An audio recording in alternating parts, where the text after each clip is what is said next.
Mandiyitshe iqhuma sizukulwana sikaXhosa. Xhanga leqhangusha sinxiba mxhaka sethotholo legqala. Ukukhula kwakho ngokweminyaka kukukhula kolwazi lama-Afrika. Thotholo ndini iingqondo zethu awuzisezintloya. Okupapashwa nguwe yingqaka.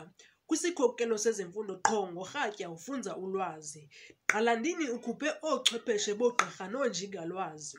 Kufundo lwencwadi ukhuphe iincutshe zolwimi lwesiXhosa ndithetha nje siziimbongi. Uvuselele ababhali abatsheziweyo engqondweni ndithi namhlanje sinomqhayi noosatyo bedidi. Mabali akho anemfundiso kwabancinci nabadala. Buzani kubawo, tyala lamawele, amaza ndibala ntoni na ubulumko bezinja. Tyhini madoda nalibali singonomngqoshwane sihlekiswa ngoodyakalashe noomvolfu. Ndithetha ngomvundla noofudwazana.